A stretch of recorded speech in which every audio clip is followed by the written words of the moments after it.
Take it away. Yeah, so thanks for having me. So I'm here to talk about some experiments I've been doing on the last few weeks with optimizing one specific crate implementing elliptic curves in Rust. So my research is in cryptographic engineering, which means I work hard to improve and develop new algorithms to implement cryptography in a more secure way, assuming that we have imperfect computing platforms full of leakage sources and meltdown and specter in several parts of the hardware and the software stacks. So this talk won't be about necessarily formally verified arithmetic in Rust. It's more about an exercise into prototyping one algorithm to optimize one specific crate that's widely used as a means towards formalizing it and being able to generate a correct by design implementation using one of the frameworks that Bas has talked about. So let's go. There will be some math here and there. I hope you bear with me because I need to properly introduce the concepts I'll be talking about. So I will give a quick background on what elliptic curves and cryptographic pairings are. I won't present any protocols, just basic definitions so things make sense.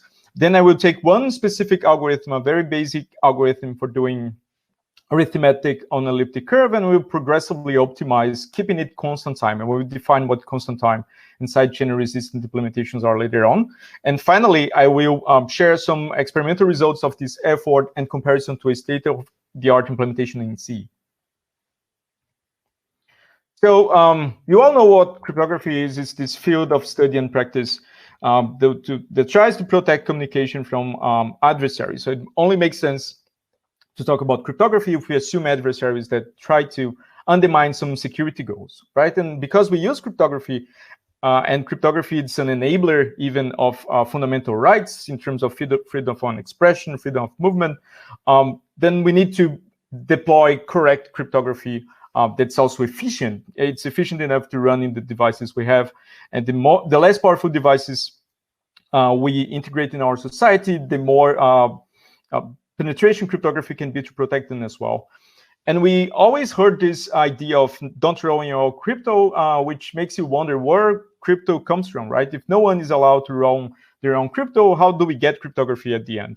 So actually there is a life cycle, let's say, of different design and analysis tasks that take cryptography from an abstract model, a mathematical model, into actual deployment.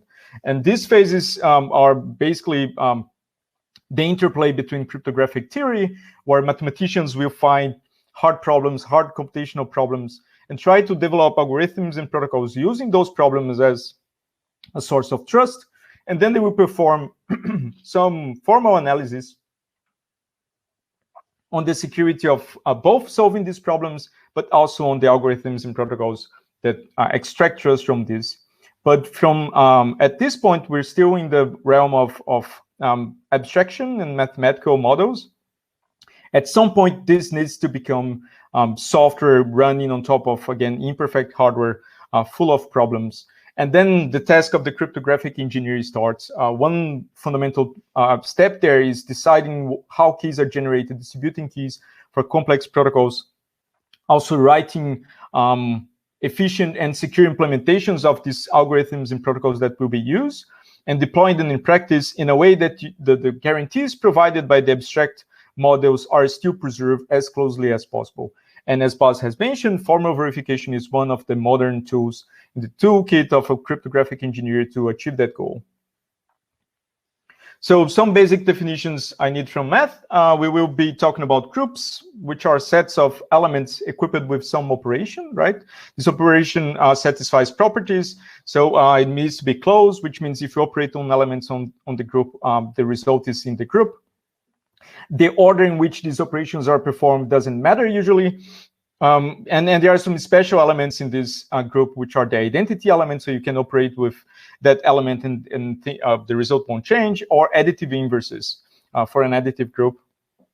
So if you think about an abstraction, maybe a Rubik cube works well. So you can think of the different configurations of a Rubik cube as group elements, and you have operations that take rotations and configurations into other valid configurations. And if you take valid operations over a Rubik cube, you can only end add a valid configuration as well. So this is what closure means for a group.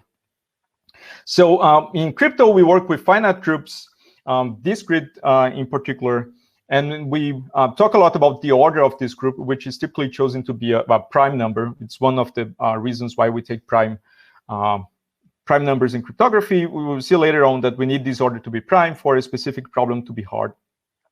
Groups can be commutative, and we also work a lot in cryptography with fields. So fields are elements equipped with two binary operations. So you can think of the natural addition and multiplication of the real numbers you used to.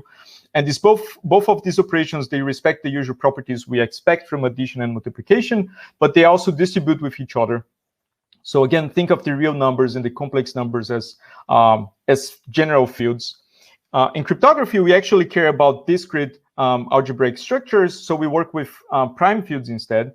So these are basically the integers formed by the integers in the interval between 0 and p minus 1, where p is some large prime number. And we take addition and multiplication modulo p.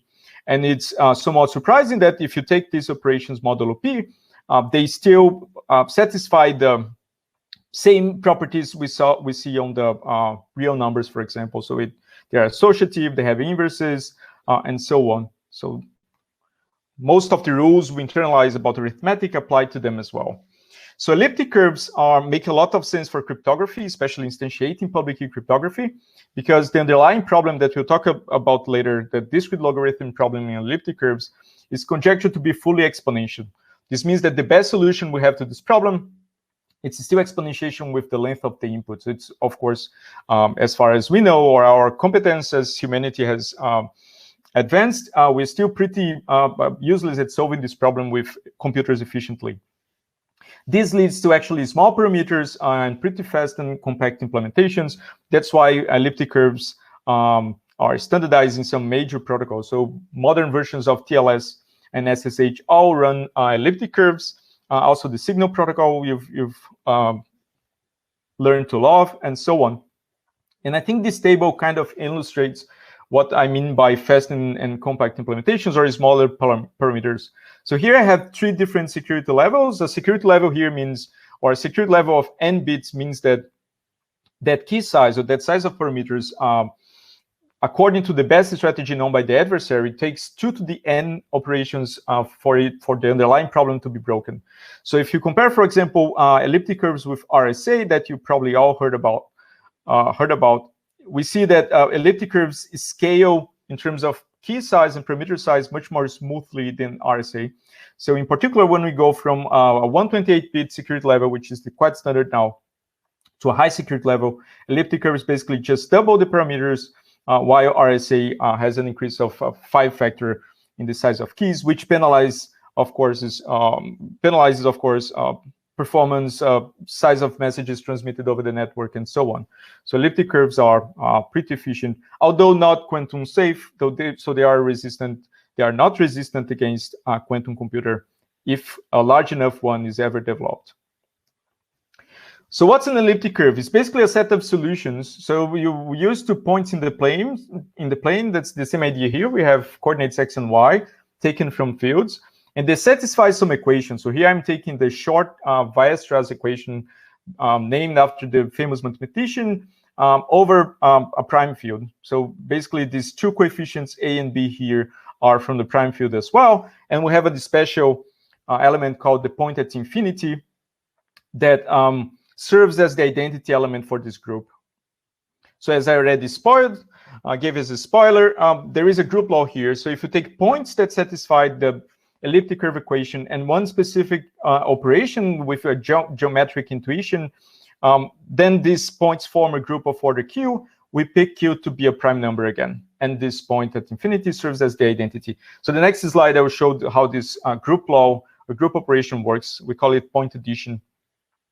One important thing from an efficiency perspective is not always you find implementations representing points in affine coordinates x and y. It's also pretty common, or even more common, to use projective coordinates, where you project these points into the projective space, such that you have a z coordinate that kind of remembers expensive computations along the way, but that you can easily recover affine coordinates x and y from the projective coordinates if the need arises. So I'm talking about this because later on I will show how this actually manifests in one particular algorithm. So this is one elliptic curve defined over the real numbers. That's why you have this nice continuity shape for the curve.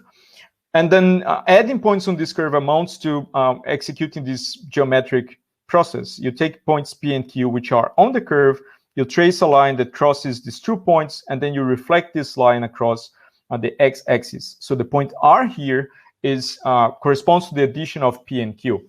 And what's kind of magical about this group operation is that it satisfies everything we expect about a commutative group in particular. So it's commutative, associative, it has an identity element, inverses, and so on.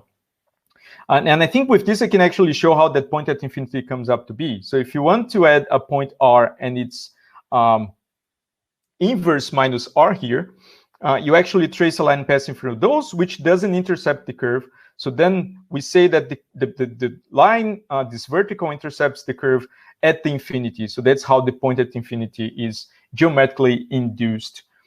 If you want to double a point at the point to itself, you actually need to trace a tangent at the curve, a tangent to the curve at that point, and then again reflect against the x-axis to get the result of the point doubling. So it's just a special case of tracing a line.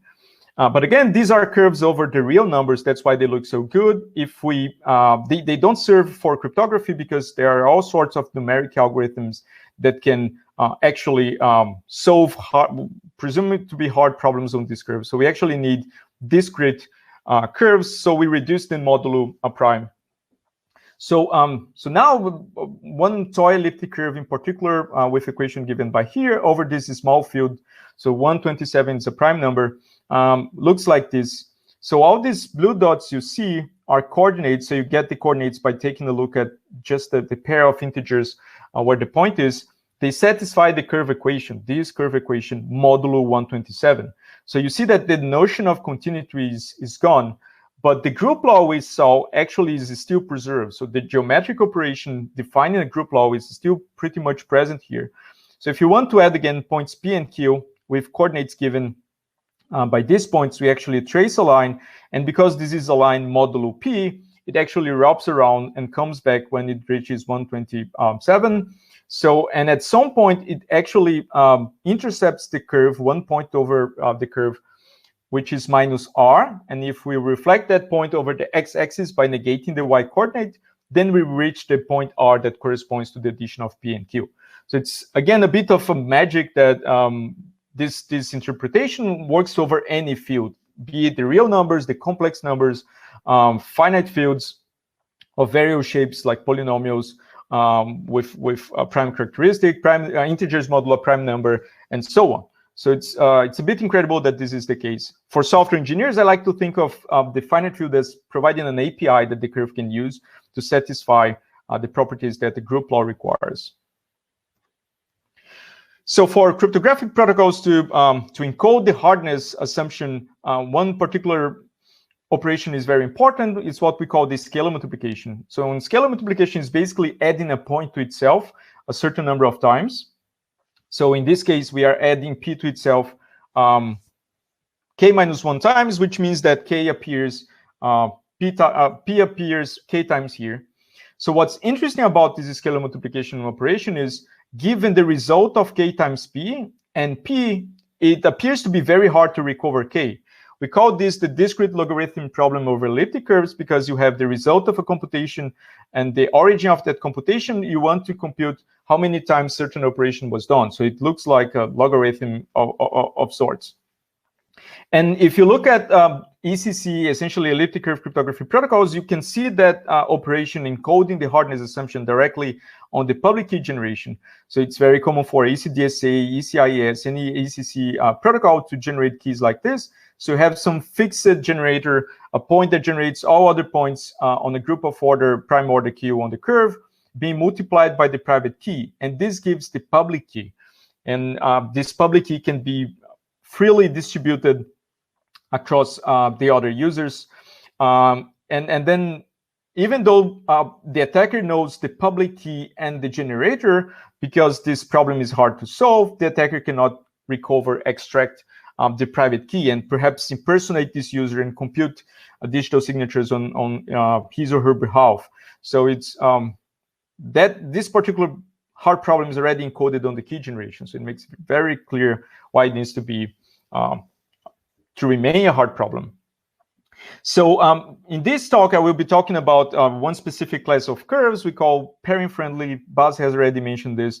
So these are curves that have additional structure, if you will. So they actually allow the definition of a map that's bilinear, linear in the two arguments.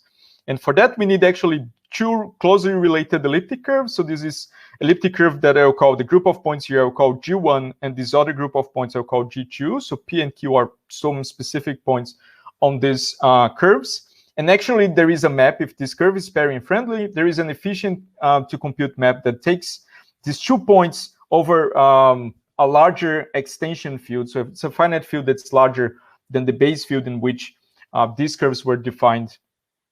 And what's nice about this bilinear map is it's again linear in the two arguments. So you have, if you have point addition on the first argument of the pairing, it actually allows you to split this into two pairing computations. So there is a linear relation between additions of points on the first argument and multiplications on this target extension field that the maps the points to. And this is also true for the second argument, because again, this is a bilinear map. And what's pretty incredible is if you actually distort these points by some integer, if you perform a scalar multiplication operation on these points here, the bilinear map will actually translate this into exponentiations in this extension field. So, and that's the property that pairing-based protocols use. Among them, probably the most well-known and deployed right now are many zero-knowledge proofs. So there are many blockchain projects using cryptographic pairings to obtain short, smaller zero-knowledge proofs that are actually succinct. So they can even be constant size. So if you build a pairing implementation, you actually need to do things in layers. So you start by writing a base field implementation. This means some operations between digits in a computer, and then operations between integers, modulo, or prime. And then you can define an extension field that's where the pairing operation maps points to. And then you have points in the group G1 here and the group G2 here that they need their own arithmetic following that group law we saw before. And then the evaluation of this cryptographic pairing and some protocols that we use, several of these that are defined on top. In particular, these protocols, from an efficiency perspective, they will spend most of their time running scalar multiplications on group G1 and on group G2. So the emphasis of this talk is exactly on this operation. But before we get to that, there are some challenges in securely implementing cryptography in embedded systems, but also high-end machines. Basically, the presence of side channels. Side channel attacks are a class of cryptanalysis in which the adversary is not interested in breaking the cryptographic algorithm per se, but an implementation of that algorithm that maybe leaks information correlated with secrets. So you can think of timing attacks, for example. If the execution time varies with some secret information, an adversary can interact with that implementation even over the network. And then after some time doing that, he might figure out bits of the key, for example, if there is one correlation between the latency response time and bits of the key. You could also think of more invasive attacks in which the adversary monitors the power consumption or maybe emanations in the acoustic or electromagnetic channels, or he might even extract RAM memory to recover data that might be latent there. Or in the most intrusive case, the adversary could even inject faults on a cryptographic device to try to corrupt the execution flow in some way that benefits this attack. So to illustrate, I can talk a little bit more about timing attacks, and I can maybe show one particular case where this is actually a concern in practice. It sounds simple and silly, but it has been found and exploited in practice in a few occasions. So think about a simple password comparison function, which takes two arguments here, one password and one string, that's a candidate password, The role of this function in C is not written in Rust, as you obviously have noticed already, is checking if these two strings of this size are equal or not. If they are equal, this means that the password is correct, or the hash of the password is correct, if you consider that passwords are hashed as they should be. So a very natural way of doing this would be having a loop that scans these two strings by comparing a pair of bytes, 1 byte from each. And if there is a pair of bytes that's different, this loop will abort immediately and then return that as a difference, right? So these strings are known to be different. So while this is a very natural way of implementing this, actually it's not a secure way, because this function is leaking information through the timing channel. It leaks how many bytes between the candidate password or candidate hash of a password and the correct hash are equal. So if the adversary can get measurements that are precise enough to know how many iterations of this loop were executed, the adversary can figure out how many bytes are equal, and then he can try the following attack. He doesn't know the first byte of the hash of the password. He can try all possible combinations, the 256 combinations there. One of them will return with a slightly longer, few cycles longer latency. So he knows that that is the first byte of the correct hash of the password. So he can try that for the second and the third and so on, and then reduce the effort from exponential to linear and actually find out what's the hash of the password without giving any tries of passwords themselves. So a right way of implementing this function would be implemented in constant time. So we have the same function taking the same strings of the same size, but now instead of aborting as early as possible when a difference is found, this function scans the whole strings and then accumulates in a variable differences observed between these two strings by XORing bytes together. So this means that the result variable here remembers the differences seen in previous iterations of the loop. And the idea is that the performance or the execution time will be saturated to the worst case. So we are making things slower but uniform, especially over the network for a password authentication application. So, but there is one caveat here. Compilers are getting or are already quite smart. So it could be the case that when you write branchless code like this, the compiler will figure out what you're trying to do and might reintroduce branches and undermine your effort, the countermeasures that you have put in protecting your code from timing side channels. So it's common to write such important functions in assembly directly to have a bit more control, which kinds of brings or answers the question why Rust makes sense for cryptography. We have both memory safety, but also some fine-grained control over lower level details that are important for protecting crypto implementations, for example. That's perhaps one of the reasons why Rust is so popular with crypto engineers. So an additional problem with modern machines is cache timing attacks. It's a type of timing attack that uses cache memory information.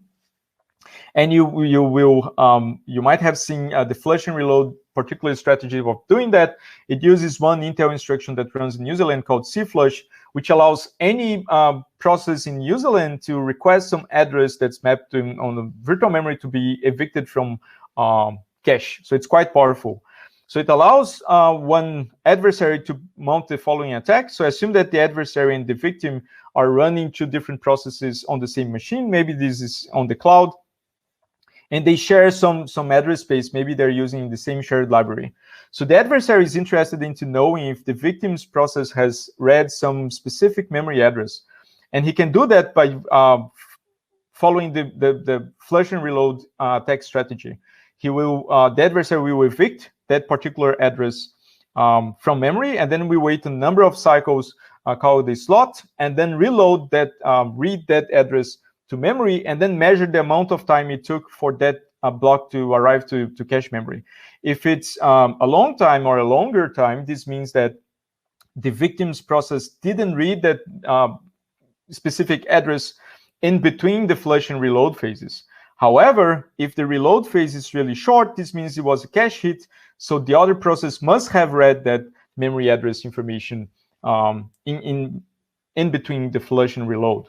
Of course, these are the cleanest possibilities. There are other cases in which there are overlaps between memory accesses and the adversary flush and reload steps, which means the adversary might have to execute this a few times to get a precise attack. It's a probabilistic attack in that sense. but it has broken many different implementations, even production ones in crypto libraries out there. So let's see how this manifests as challenges for implementing, in particular, scalar multiplication on elliptic curves. So one way of doing this scalar multiplication operation would be adding p to itself k minus 1 times, but k here, as you have seen, if you remember from the table, can have hundreds of bits, so that operation would take actually forever to finish. So so a better way is scanning the bits of k and doing what we call the double and add algorithm, which is just a spin on the binary exponentiation algorithm. So you might have seen something similar to this algorithm in other contexts. So it basically takes as input a point over elliptic curve, initially represented as affine coordinates, a bit pattern representing a key or some scalar k that we assume to be secret here, and it needs to compute the scalar multiplication of the integer k times point p.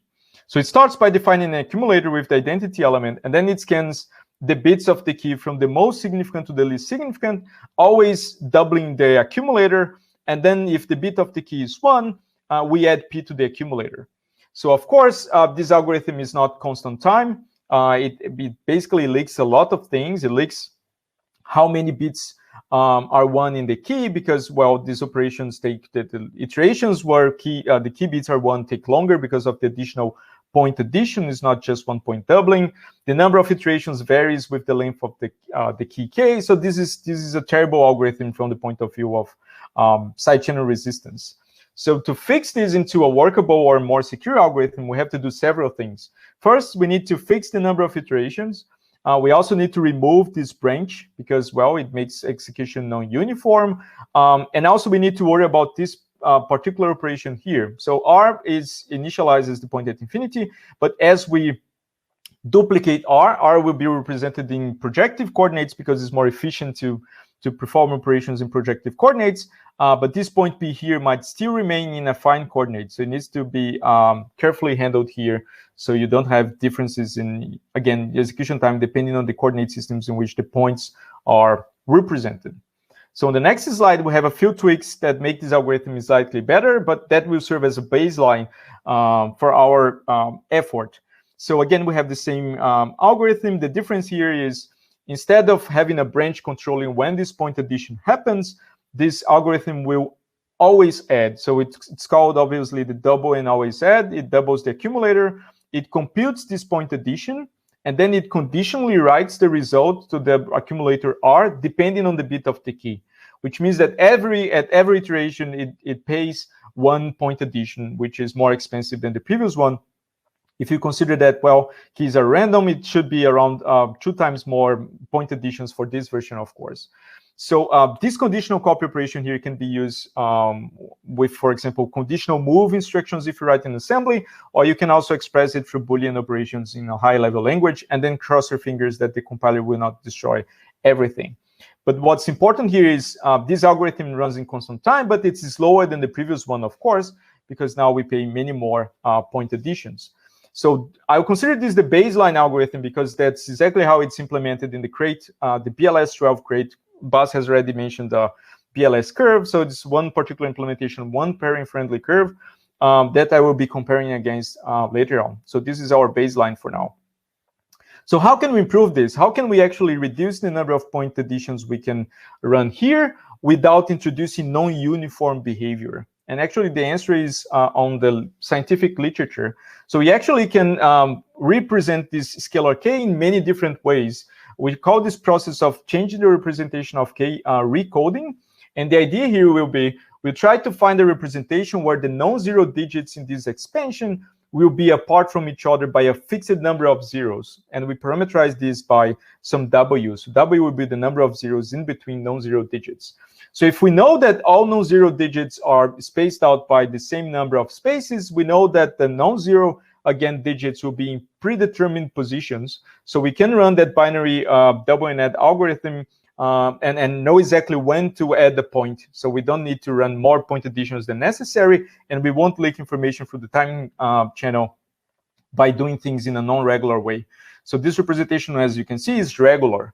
So there is one algorithm due to Joao and Tunstall that actually does this with an added benefit, it produces a fixed length exponential. So when you convert k to such a representation, the number of digits will be fixed and given by this ceiling of the size of the group order in bits divided by w minus 1. So you can actually calibrate how long these expansions are and solve the problem with the number of iterations in the loop. So here is a revised version of the algorithm. It's a bit more complex, so bear with me for a moment. Again, now we have inputs point P. The algorithm is not binary anymore, so we are running W iterations of the binary algorithm at a time.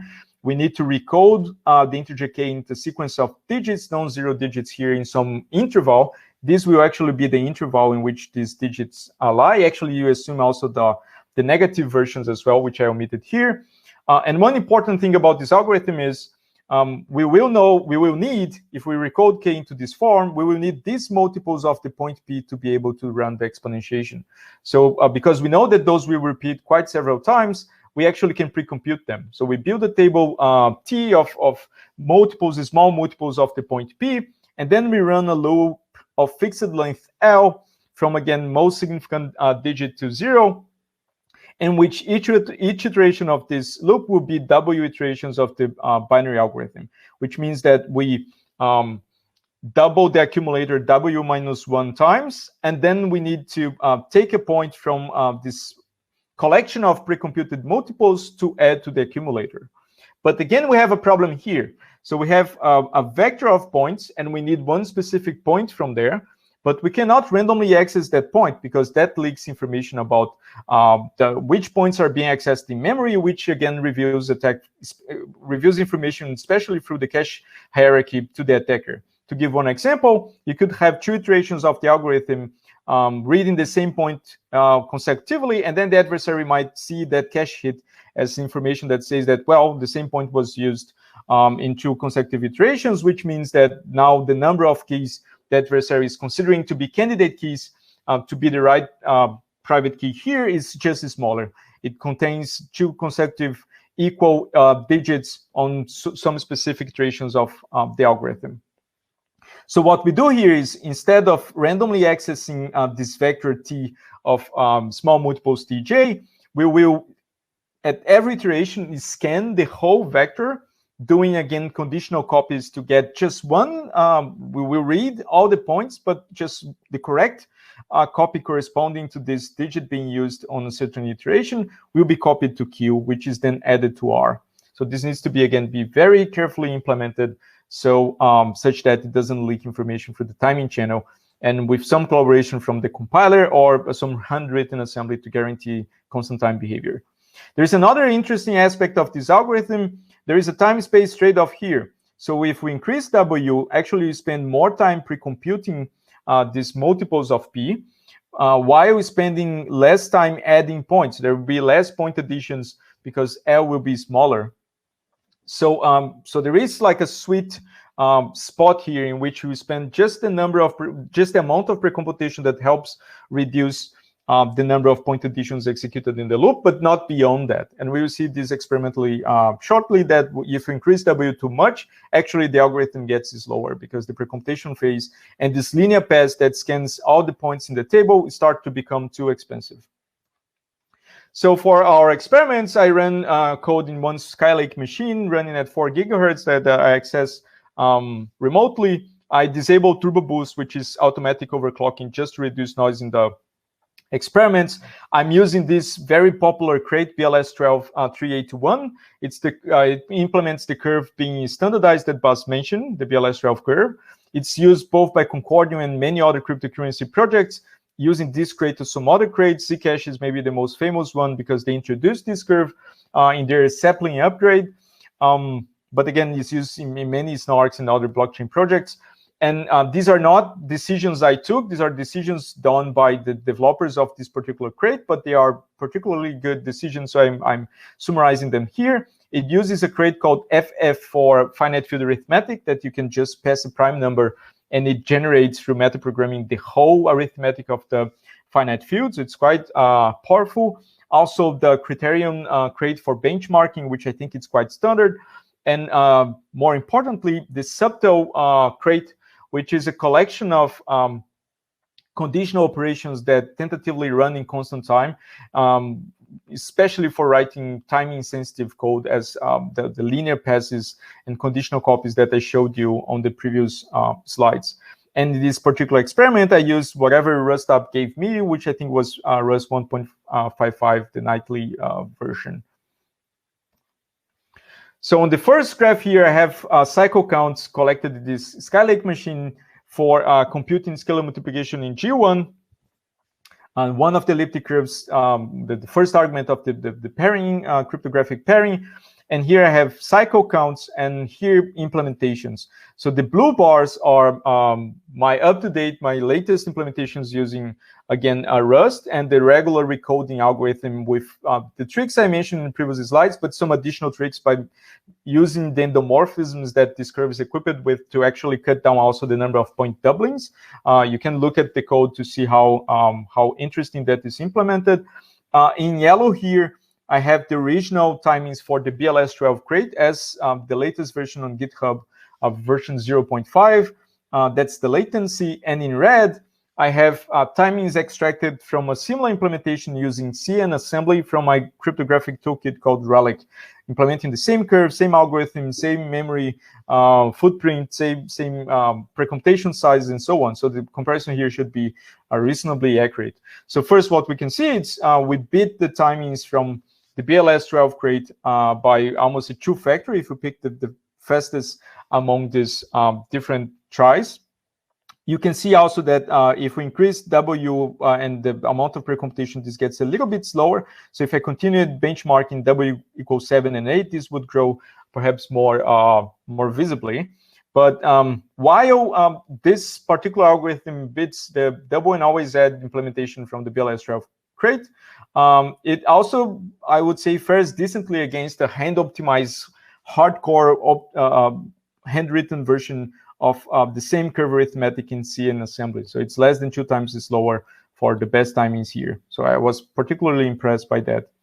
In G2, things are not as nice, perhaps because the finite field extensions we need to instantiate this curve are less efficiently implemented. I'm still investigating why we have such a higher, let's say, performance degradation. So again, you see the same kind of diminishing returns effect here, but we still get a decent speed up in comparison to scalar multiplications on the group G2 on the BLS12 crate, but the overhead in comparison to the C and assembly implementation is quite larger. So, but for the moment, I attribute this to the efficiency of extension field arithmetic that maybe is not there yet. So the main takeaways of this is, well, this is an illustration of how to use math to optimize one particular crate of interest to the Rust community. The code is available at my own fork of this crate. It might become, or it will become, a pull request soon after I make some further adjustments to make it more readable. Rust developers watching this might not find it very idiomatic, but I'm a recovering C programmer, so my Rust code still looks a little bit like C, or maybe a lot like C. But of course, I enjoyed the memory safety and other benefits. But in terms of how idiomatic it is, I have some room to improve. But I think the main message is, so with the right algorithms, Rust crypto can be competitive, can get close to hand-optimized C, and with a performance difference that actually supports heavy memory safety and even formal verification as features that are much harder to realize on the C programming language. And this is super important for public key crypto, especially the kinds deployed at blockchain projects which have a very large attack surface. So again, this was a prototype into deciding what algorithm would be amenable for efficient implementation in Rust. That now the next task would be to take the building blocks the boss has talked about, for example, synthesizing the group law and having support of function calls and loops, to formalize that algorithm I shown using those building blocks to get the correct by design version generated by one formal verification framework.